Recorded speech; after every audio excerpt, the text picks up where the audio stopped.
Hi, Mariana. Nice to meet both of you guys. Hey, Ariana, how are you?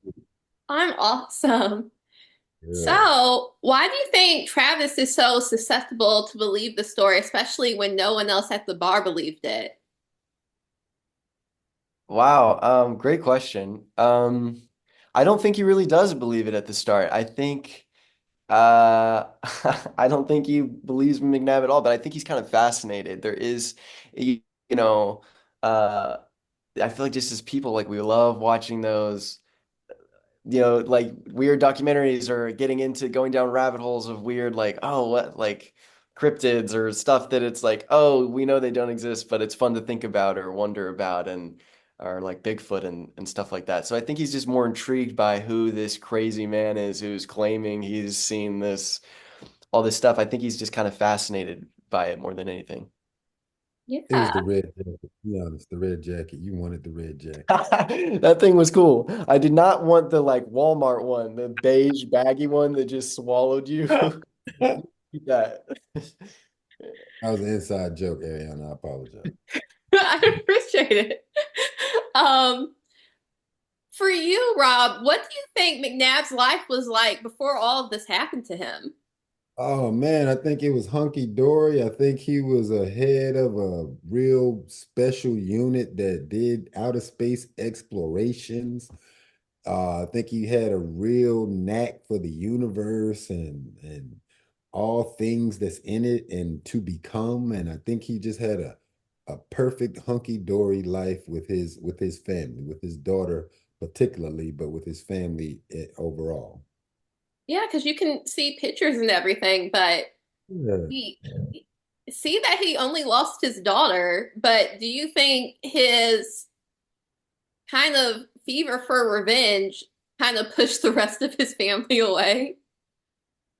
Um, well, that's an interesting question, Ariana, because I always ask, where's my wife, when I get trips.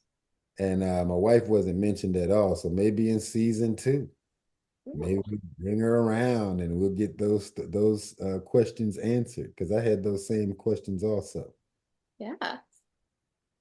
Jackson, why is Travis helping? Because he's helping before he even hears the story about Alyssa. This is like 45 minutes in that he even hears about this daughter. Like he is helping. Why do you think he is along for this ride other than curiosity?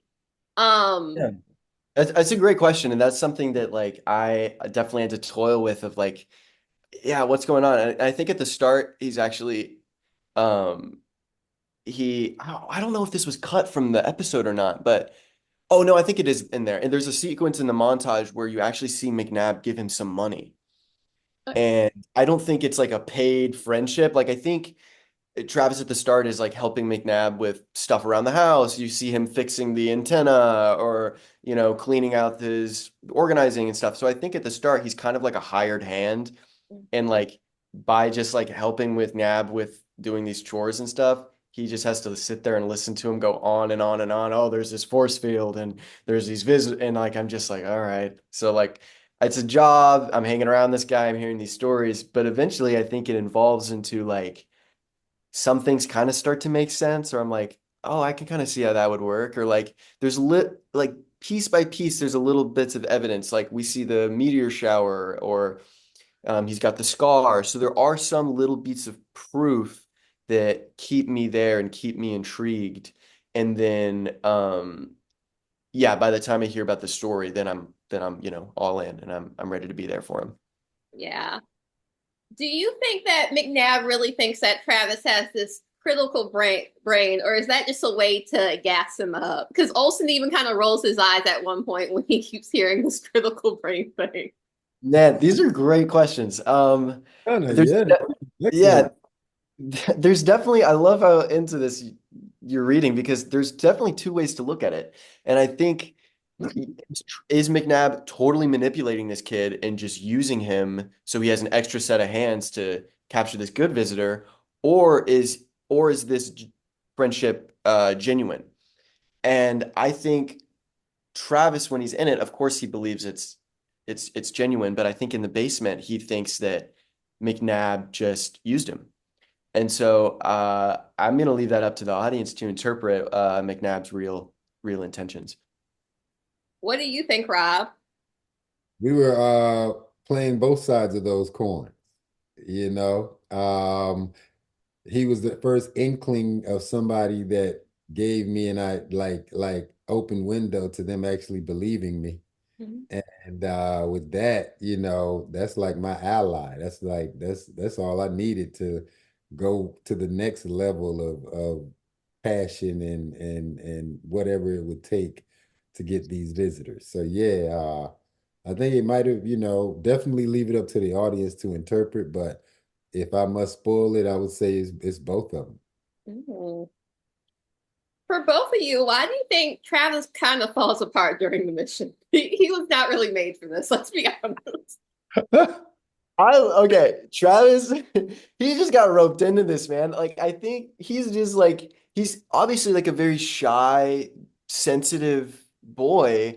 And I think that McNab is really pushing him here. Like, you got to do this, you got to do this. And like the whole thing, when Olsen arrives, from then on out, it kind of just feels like one big panic attack when you're in Travis's shoes, where I'm just in the car, like, oh my God.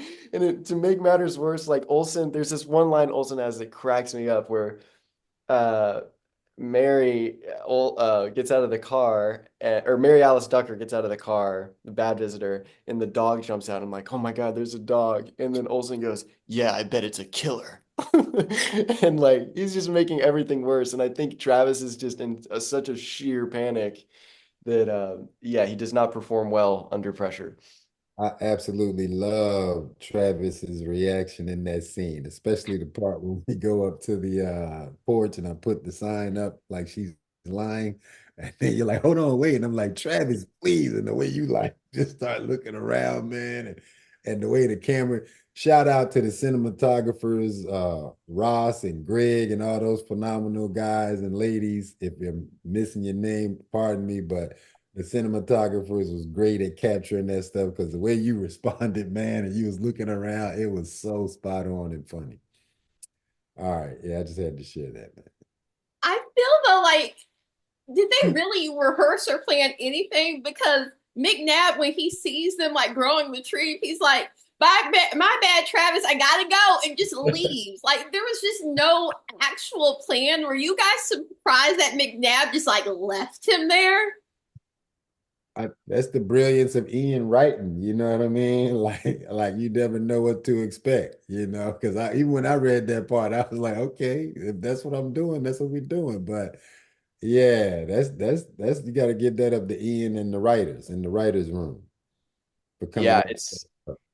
it's so chaotic, and it definitely does feel like it is just pretty ratchet. Like they've got these homemade masks, they've got this little plan, and oh, we're gonna go in here, but it's not that well thought out, and they kind of just show up, and then it just nothing goes well, nothing goes right from the beginning, and I think it's really fun to just they have this. They're like, we're gonna go in there, we're gonna capture her, we're gonna drown her, we're gonna, and they don't accomplish anything. It just all falls apart immediately.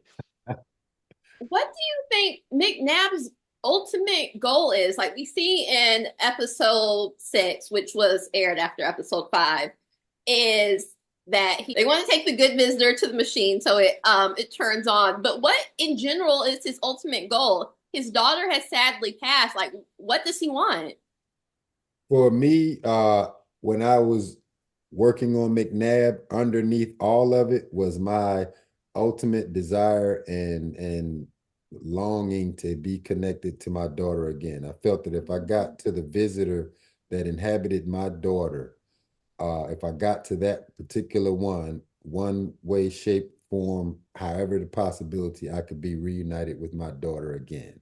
So that was really the driving force for my character the whole time was to be reunited with my daughter. Since you're And getting personal, Ariana. yes. And Jackson, for you, what was it like when you read and also to act out Travis's ultimate ending? Yeah, that scene's difficult, I think um yeah, when I read that, I kind of carried that one in my stomach with me, shooting the whole thing. That was one of the last things I shot actually, and it's just so sad. And um, yeah, but there's also I just wanted to portray that he's at peace with it, and it is his decision, and he it's not like he had much longer to live anyway, but I think um there is that beautiful moment at the end where he talks about his aunt and how she always believed in all this stuff that they've been chasing, and um she loved him and she understood him, and so I think um he's just looking forward to getting to see her again and be reunited with her. So that's kind of what I thought about that.